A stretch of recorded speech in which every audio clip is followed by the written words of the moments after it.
This tutorial is about closures. Closures serve various purposes. They enable encapsulation of code and data in a single unit. They enable the handling of asynchronous tasks, for example, when downloading like a JSON feed or XML feed or a database serialization feed. And they also enable functional operations on data collections and are commonly used as callbacks for event handling. This is the tutorial example we'll be creating. When the user clicks on Get Person button, then it returns the following object, the following data, which is thread, which is the name property, and age, which is the age property of the attribute. So this example with the name thread and age 20, this could also be a asynchronous JSON feed, or it'd be like coming from a web server or some external service online.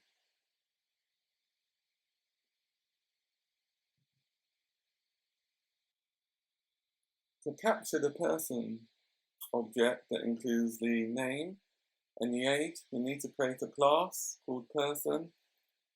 To create your class, just hold down the control key and then left click on the mouse button, click on new file, select Swift file, click on next. Give the file a name, so we call it person.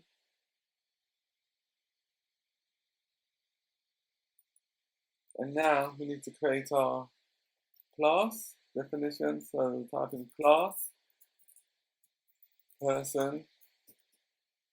The person class has two attributes, which are name,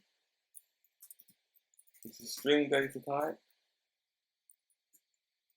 and age, which is int data type.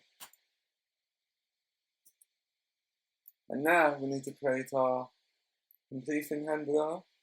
So just type in public function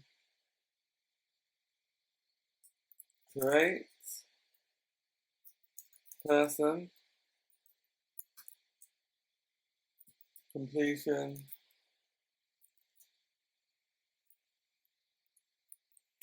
at escaping person, and it returns void, which is nothing.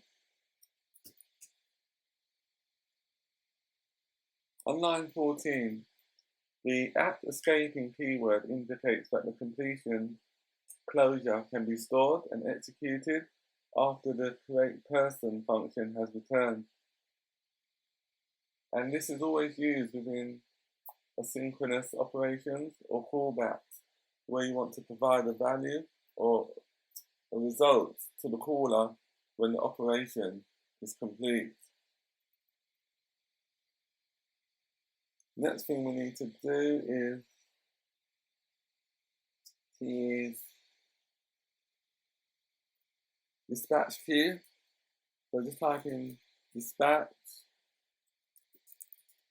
queue global async.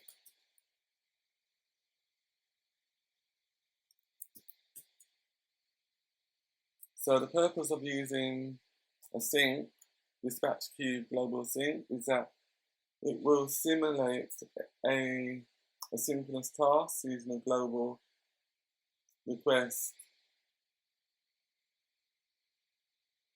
And it also reduces any network blockages as well, so that the UI runs smoothly.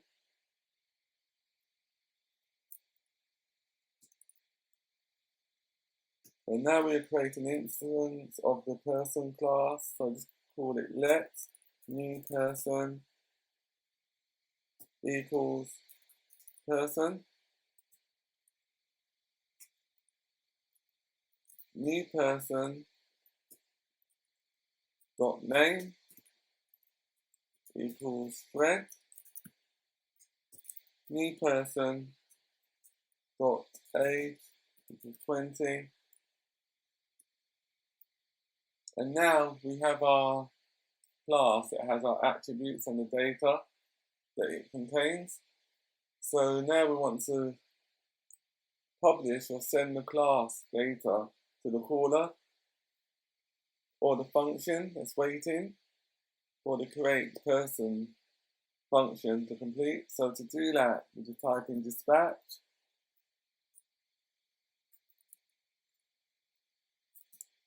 queue main async,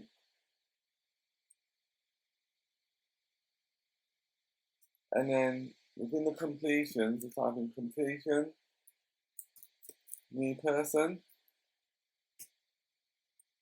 So the new person will be passed to the completion handler, and then the actual routine or function will have the latest information within the variable reference.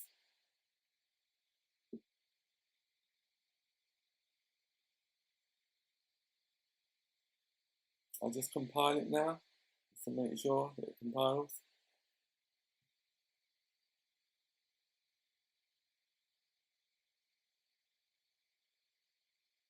And now to call the create person closure, we need to go into the content view.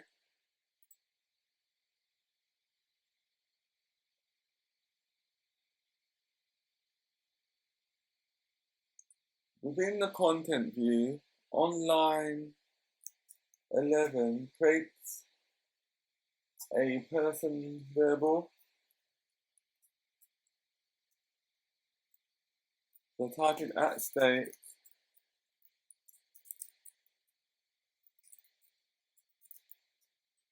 var person. So this is the person object variable.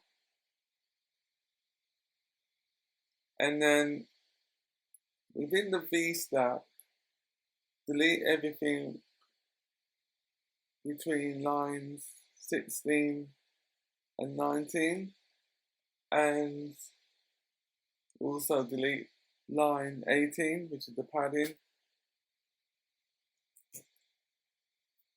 Now type the following text.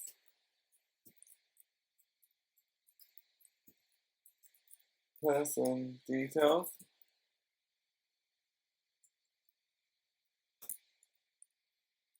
If let person is equal to person, so just make sure that the person isn't nil, so we do safe unwrapping. So if the person exists, then display the attributes of that person, the name, person dot name, and then we do the same thing for age as well. Person dot age. And the next thing we need to do is to add a button so that the user can call the completion handler.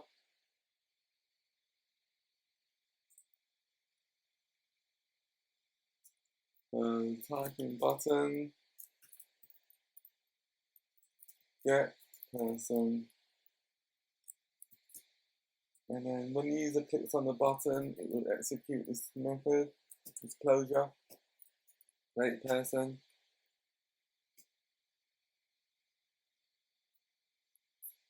So we don't need the completion part there.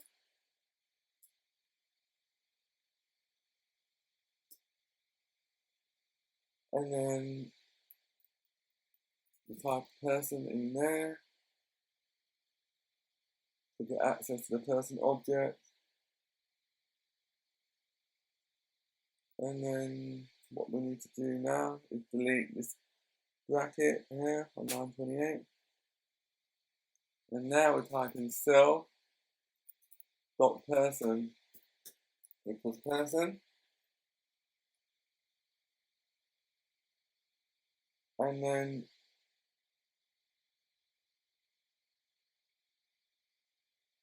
what we need to do now is to add on a pair, typing dot on a pair, and then create an instance of the person object. So just type in person equals person. And let's compile it.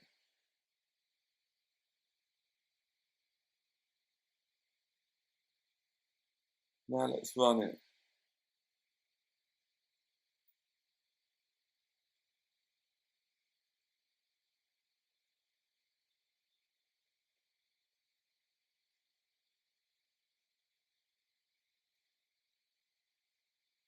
Compiling it at the moment.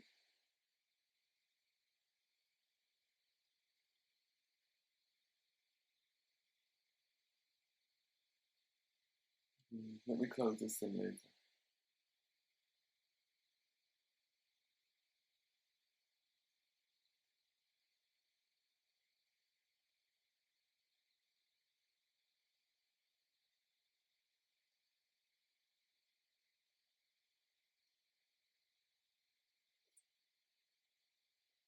Still trying to run, taking a bit of time.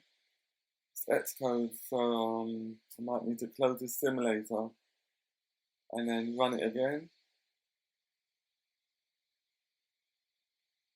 So I'll close it.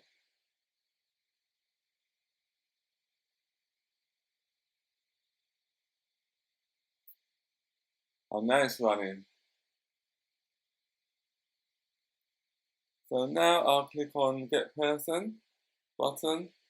And as you can see, the attributes were populated, which are threads for the name attribute and age that contains 20.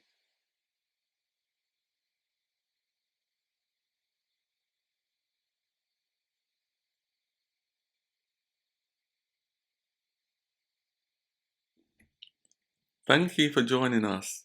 If you found this tutorial helpful, please comment, like and subscribe. See you next week.